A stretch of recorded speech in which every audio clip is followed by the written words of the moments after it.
Welcome back. It's Job Seekers Wednesday here on Newzroom Afrika, channel 405. It's business unusual. And this week, we're taking a look and talking through the implications of you doctoring or being economical with the truth in your CV. Now, the National Qualifications Framework Amendment Act, which was signed by the President Cyril Ramaphosa, will mean prospective students or job seekers could face up to 5 years in jail for misrepresenting their qualifications. We've certainly heard much of that in the upper echelons of many of our state-owned entities and even in some of our corporations. But the big question is, what exactly will this new law mean? And what are the implications for some employers? And can you be held accountable if you know of someone who has lied about their credentials and you don't summarily report them? Now, to help us talk through this particular topic, I'm joined in studio by Deputy Chief Executive at the South African Qualifications Authority, and that's Julie Reddy. Also joined by Associate in the Employment Practice at Cliff Decker Hofmeyer, and that's Bheki Nhlapo. Bheki and Julie, afternoon and welcome to Newzroom Afrika. Thank you. Thanks. Julie, let me start with you. And briefly, this new act, what necessitated it? What is the rationale of this particular act? What have you seen in workplaces that has, I guess, necessitated you to take such a strong punitive measure here? And how widespread is this doctoring of credentials? Look, I mean, I think the whole country is trying to promote genuine qualifications. And any misrepresentation of fraudulent qualification, even if it's one, is too many. So in this quest to do this, the Act has just given SAQA the mandate to verify qualifications and evaluate foreign qualifications. And if we find misrepresentation, and if a court of law determines that fraudulent activities have taken place and people are claiming a qualification they have not earned or achieved, then I think the law will take its course. And I think that's a good move because we as a country, the reputational risk, as you've seen in the past, for people claiming qualifications they didn't earn, you know, has been a major outcry. How prevalent is that? I mean, aside from the big stories that often hog the headlines, how prevalent is it across the board? In terms of the work SAQA does, we verify over 100,000 public sector qualifications in any one financial year. And in our case, it's less than 1%. Okay. So others have claimed other statistics, but we can only, you know, use the statistics that come across our work. And we do report it to the minister, you know, periodically. And the incidence is not as some people claim. You know, the percentage is not as high. But as we at SAQA say, even one false qualification is too many. Yeah. Bheki, let me bring you in here. You would have certainly taken a look at this particular act or iterations of this act before it was even signed by the president. Sure. What are some of the notable departures in law that we see here that are different maybe to some of the governing legislation that governed sort of people's honesty around their own credentials and qualifications? Yeah, thanks, Aya. So there are two material sort of new innovations in this amendment. And the first one is simply to say that it is now an offense to make a representation that you hold a qualification whereas you are not, right? Not only that, if you hold a part of a qualification, if you allege that, well, you know, I haven't graduated or my some, thesis is outstanding or something. So even giving an making an allegation that you hold a qualification, it is an offense. But that's the first part. The second part is that now there is an attempt, in fact, there's a provision that says there must be a register that is kept that deals with misrepresented qualifications and fraudulent qualifications. So if you've lied once, effectively you're blacklisted, right? You can be found on that SAQA database that you had lied somewhere else.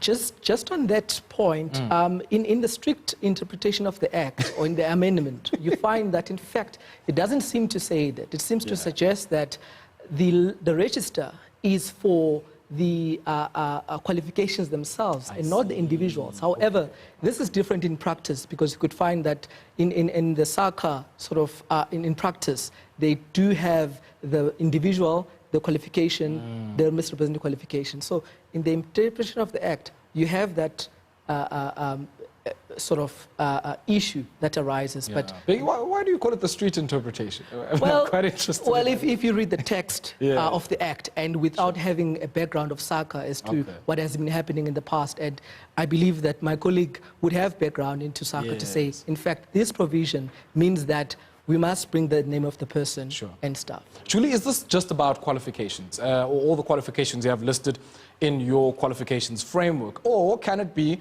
as we've heard over the last few days or so with Claudia Mutsueneng, can it be about misrepresenting, I guess, pieces of work or experiences that you've had? I mean, he said he was a lecturer and I guess he was invited on a panel. And then, look, if you lie on your CV, I mean, it is up to your employer to investigate and do reference checks and find out.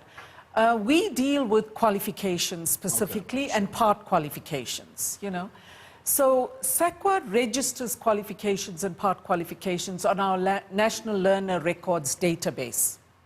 And on that database, we have 19 million people with their achievement records over the years.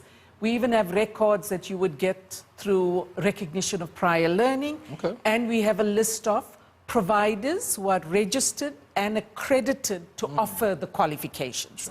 So the register of misrepresentation and fraudulent qualifications is not only the individuals, it could be institutions who are offering qualifications that they're not registered to or accredited to offer, and taking people's money and disappearing with it. So it is a comprehensive piece of legislation that guards against a lot of those. So I guess that complicates things somewhat, because we've seen all manner of fly-by-night institutions emerging. And what then becomes the responsibility of that graduate who's going into the labor market now, coming from, I guess, what they thought was a reputable university, but their specific qualification wasn't registered in that institution with you as SACA, nor did it have the necessary accreditation with many of the industry bodies. How can they find that out, and what documentation and what processes can they follow to find that out?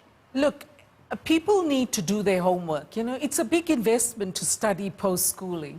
And what we at SACWA and the Department of Higher Education and Training and all government departments are encouraging people, do your homework. So what the NQF Amendment Act has also introduced is a definition of what is an authentic qualification, which we didn't have explicitly before. And an authentic qualification is one that is registered on the National Qualifications Framework. So you should be able to look on the National Learners Records database and get a SACWA ID number for that qualification, firstly.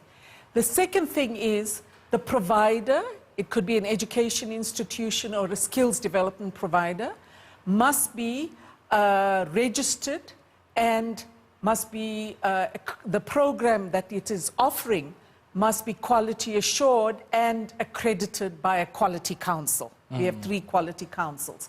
The third one, it must be legally obtained.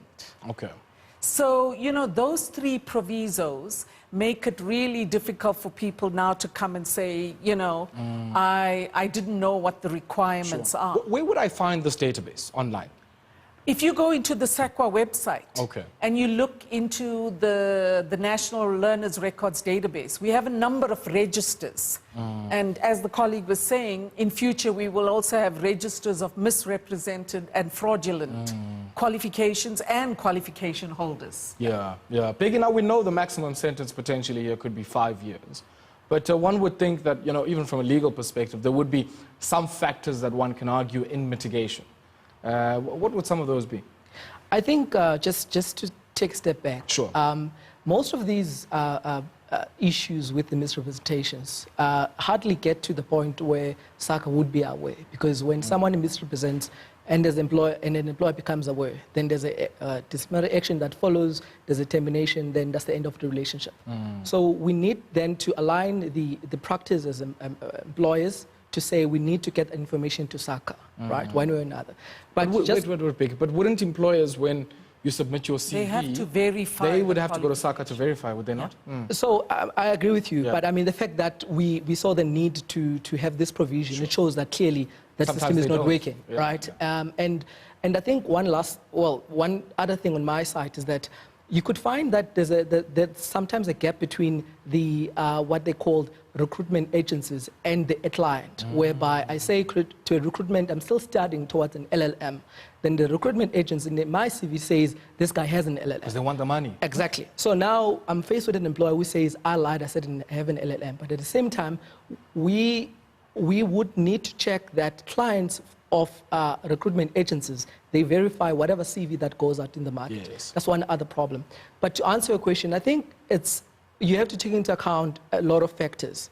Because, I mean, you look, the criminal justice system currently, you know, it's focused on many other issues. And now to include this recruitment qualification aspect, yes, also part of it, it might be a pattern in the system.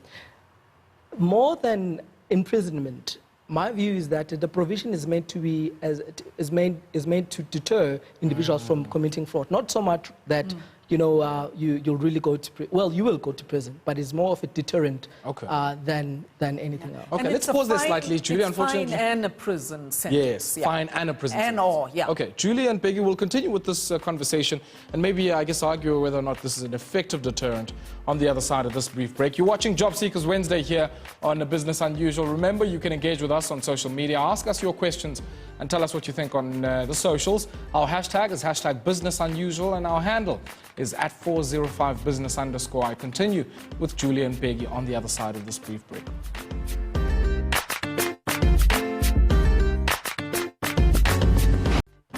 Welcome back. You're watching Business Unusual here on Newzroom Afrika channel 405. It's Job Seekers Wednesday and we continue to take a look at the new Qualifications Framework Amendment Act. I'm joined in studio by the Deputy CEO at SAQA, and that is Julie Reddy, also joined by Associate in the Employment Practice at Cliff Decker Hofmeyer, Bheki Nhlapo. Now, Julie, just during the break, you and I were having a conversation about this initially being a requirement of getting a SAQA verification for all of your learning record was initially something that was just the preserve of the public sector. But now this new act requires every single person who is an employer who sets out to go and employ somebody to actually have this, I guess, document from SAQA that says, indeed, the qualifications this person has presented are verifiable and indeed correct.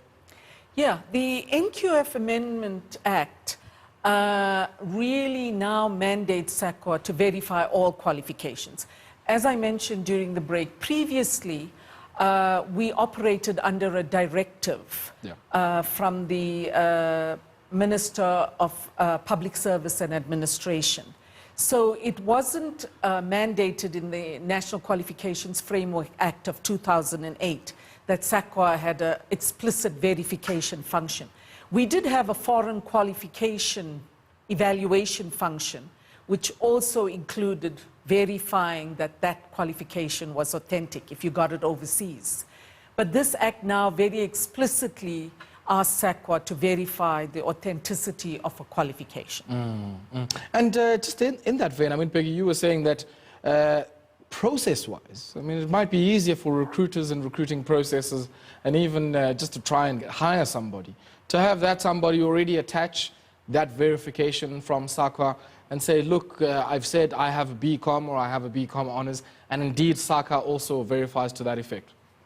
Yeah, I think that would work best because it would allow employers just to get to the job, which is give you a job and then we have your qualification. Or interview you. Or interview you instead of verifying the qualifications. Because one of the difficulties is that most applicants, they then get lost in the system because they don't have the qualification, or at least the other approvals we're looking for. Yeah. So at least you will know that I don't have the proof or whatever verification status or document, then you don't go and apply. Sure. But that might be a bit of a problem because what you do then, you looking at how easy it is to get that document if it's there. And if there's a delay, then you have a deadline for a job, then it closes. Then you're delayed by that. So I think the current system is not as bad. I suppose the principle is that, well, if you don't have your qualification, don't say you have it. Don't lie. I suppose it's simple as that. Can individuals get that? Look, your records on the National Learner Records database, I mentioned previously, you've got 19 million people with over 16 million records, achievement records, right? That is your right to get that information. Now, one of the things SAQA does, and it's available free, we don't charge for that, is you can get a record of learning. Yeah. So you can say, look, I have graduated with a BCom degree and I want my record of learning, and you can attach that. Now, the thing is, the record of learning is not an actual verification, because when we verify, we go to the source. So you go to the institution. Well, so it doesn't have the same legal force. If it is captured on the NLRD, that could be an immediate thing. And we are trying to automate now where you can get real-time response on your verification. So if it exists on the National Learner Records database, so it's your qualification, you can go and check, your name is there, you put your ID number, it'll come up and say, I have these 3 qualifications. Yes. Similarly, you can, you know, find that information and give it to your employer, because it's there and it's available, you can quickly turn it around. We can do 2-day verifications, we can do up to 20 days. Now, unfortunately, pre-94 records are mostly in the manual format. And during the transition, a lot of those records are not freely available. We do have a problem that graduation data from institutions come to us very late. So it is the data loading that we are trying to sort out. Although this new amendment bill also says that education and training providers must supply the data to SAQA within 30 days. Because once it's on our electronic system, then we can turn it around and verify and confirm the qualification very, very quickly. Without having to go back to the source. Exactly, time and exactly. again. Otherwise, we have to do field work. We have to go look through the folders and the files. Some of these records are sitting in some people's garages, you know, the provincial records. Yes. So post-94, we can turn it around very quickly. Okay. Yeah. Now, Bheki, just, I mean, on your end, and I'm quite interested here, many of the people who watch this specific slot every Wednesday are either people that are looking for work, people that are offering pathways to employment for people. What tips would you have for people on either side? So I might be an employer sort of looking to have an additional hire, or I might be somebody who's out there in the labor market looking for work. What tips would you have with regard to, I guess, the veracity and the truth and integrity behind their qualifications? Yeah, I think the starting point is to have the qualification, and then First, you go to school. Well, that's the first point. Get the qualification. Get it the right way, right? That's the starting point. But most importantly is to, when you present the qualifications, mostly employers would say, well, we need certified copies, and I suppose that in practice has become just a stamp. But what that tells you go to is the that police station, just exactly. stamp, but with no original. Exactly. And the problem you have is that the certification means that there was a true copy of original, right? And now we no longer look into that.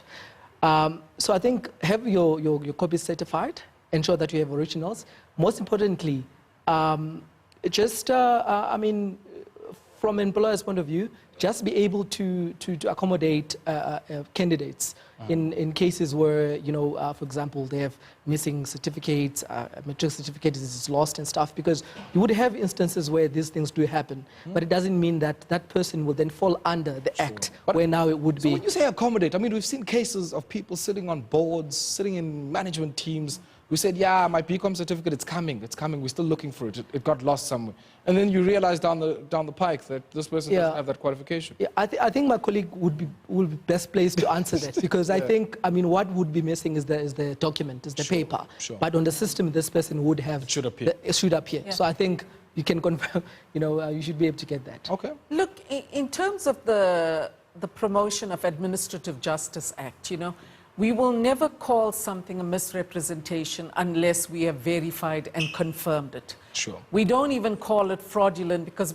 at SAQA we sought legal advice, and only a court of law can make that determination. That's why we keep 2 separate registers.